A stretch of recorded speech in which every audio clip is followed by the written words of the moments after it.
YouTube, Barney Black here. I've got MS, it doesn't have me, and another week in the life, a bit of running.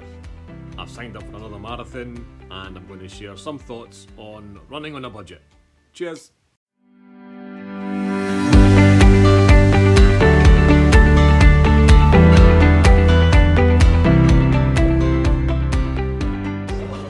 So I'm Edinburgh Airport, much more civilised time, an evening flight to go down to Slough instead of the 6:15 flight tomorrow morning, and I had to go and buy a pair of running shorts at JD Sports. That's not mine. So I could go running tomorrow when I actually wake up in the hotel. So so far so good. Flight's on time. I should get to my hotel tonight, I think about 9 o'clock.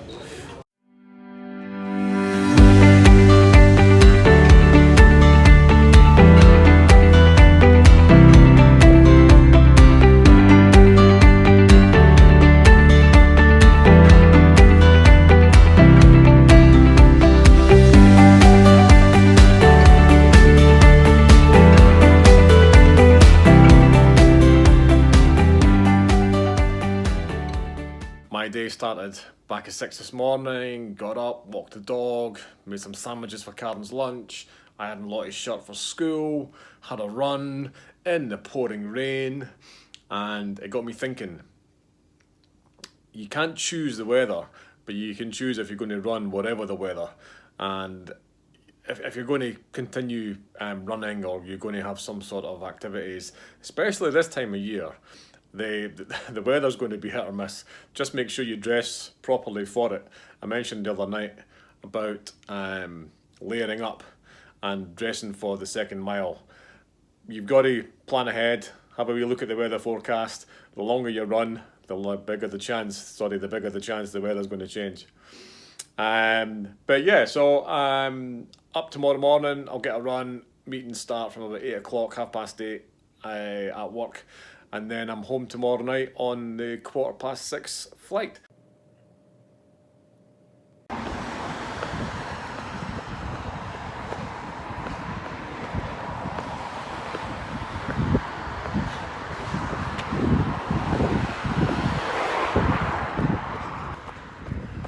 So we're in Chippenham, which I guess is now Slough, Chippenham village, which was consumed with Heathrow and all the other urbanisation of outer London. It's a nice morning.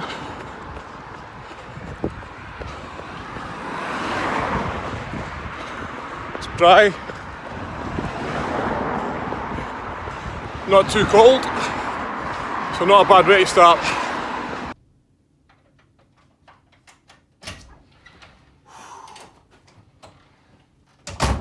Okay, that's it done. 5k, it is just gone after 6:30. Shower, shave, breakfast, work. Let's go.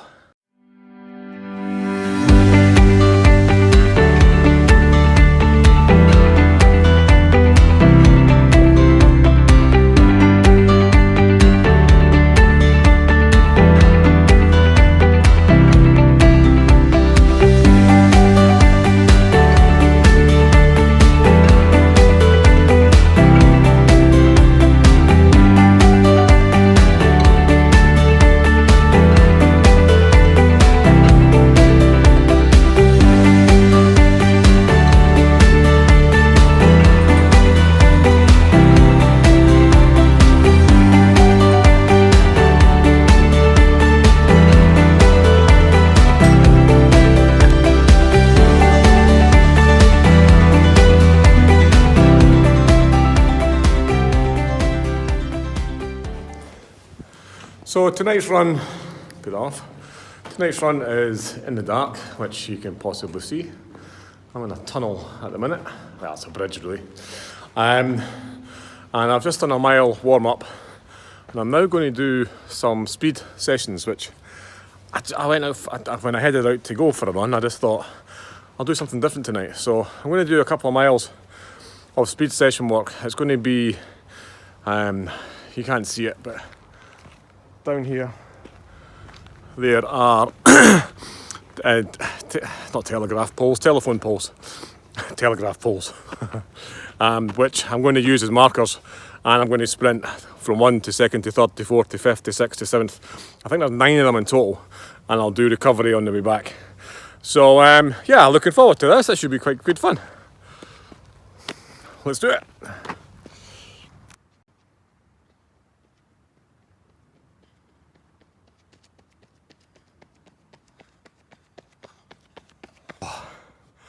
That's it. 2 miles, speed work. Passed quick, breaking it down into sections, so that was good exercise. I definitely stretched muscles more than I have with my normal jogging, and the breathing faster, although it was through shorter bursts. But I'd recommend that, introduce a variation on your run. And I've only gone a mile from the house, so I've got a mile home, and then time for tea. Be cool.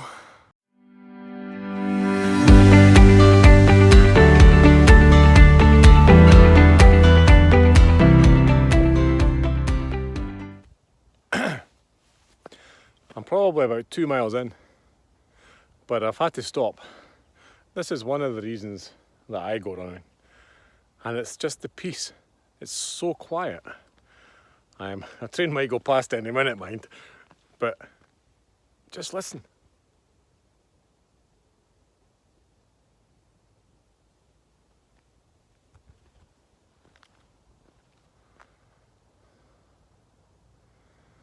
There is a road up there, up that way. It's a country road, so it's not awfully busy, but you can still hear there's a subtle murmuring of traffic. And the dual carriageway is way over there. I say way over there, probably about 1.5 miles as you run. Maybe even 1 mile. I can see a lorry going up a hill. But I can hear birds tweeting, singing. This is why I go running.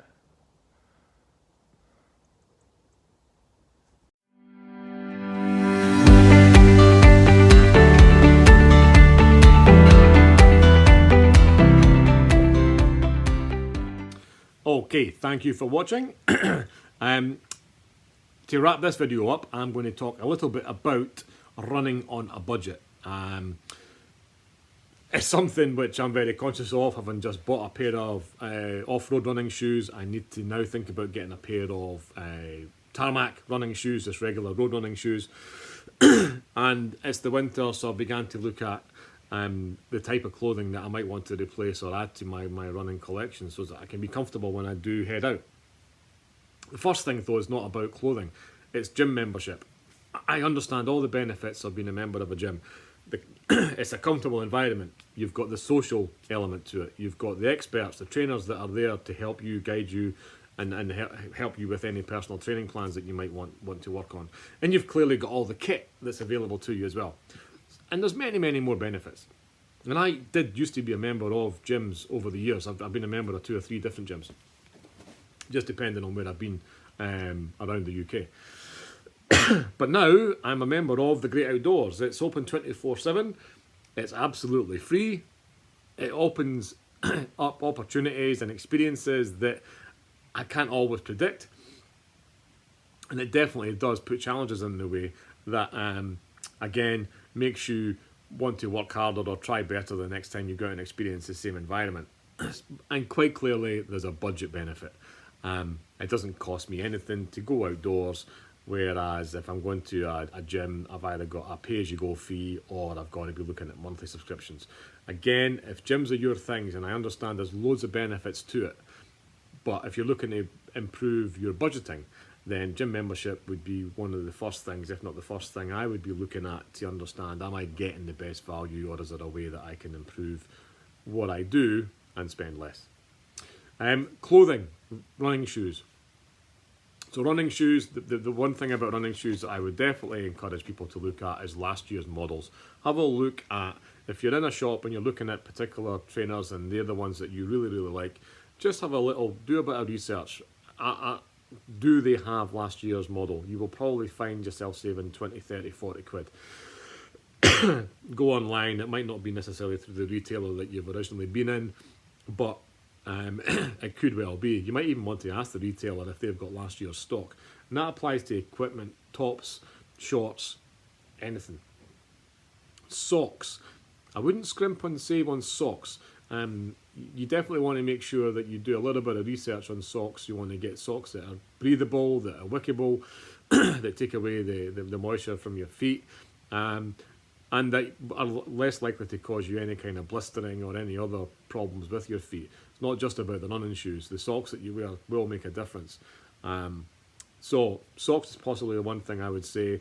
Don't scrimp on your socks. Actually get a few pairs that you're really comfortable with and you know that will not do your feet any damage in the long run. Fuel, so food and drinks. This is something which I try to do as economically as I possibly can. I've got refillable, reusable bottles which I use when I'm on longer runs. I use tablets or powder instead of buying bottles of fluid.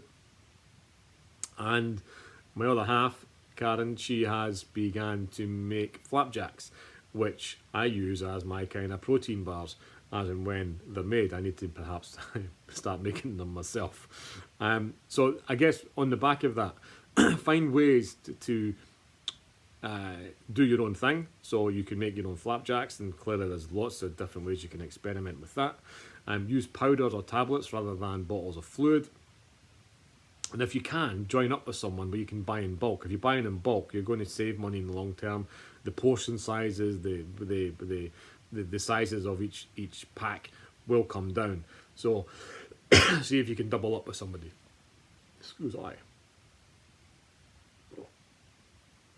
Bit of a dicky throat. Races, marathons, signing up for events. Man, if you're a runner, you'll know that they can be really expensive. If you go in through the charity route, you've got the extra hurdle of fundraising, which can be just as tough as running and training itself. So look at the local events and the less popular events. It's definitely great saying that you've run London or run New York or any of the big marathons that you kind of aspire to or are familiar with because of the publicity that they get. But a lot of smaller marathons have the same vibe, they've got the same energy, they've got the same camaraderie that you get when you're running any particular distance. You make so many friends, albeit only through that run, through the day. But have a look at the lower marathons, the lower, the less well-known marathons. They tend to be cheaper. Some of the key marathons, like Edinburgh or London, you're upwards of 50 quid, if not more. And that's just to enter. Then you've got all the other bits and pieces before you get ready. So look for the lower, less well-known marathons or half marathons, and you are bound to find that they work out cheaper for you as well. Certainly sponsorship through charities, that takes away the entry fee cost, but that does put an onus on you to raise a minimum amount.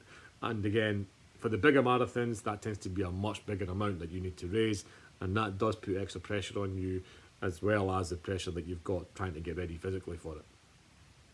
And that's it. There's probably other things in more detail there, so if you'd like to explore or comment on any of those points about money saving, particularly around the equipment, I'd be really happy to hear your thoughts. And speaking of marathons, I have signed up for the Glentress Marathon in February. My cousins Caroline and Robbie are also doing it. Caroline did it last year, so she's a experienced runner around it, so I'm going to be relying on her to help us get around in one bit. And that's in February, I think I might have said that. And that's it. So thank you for watching.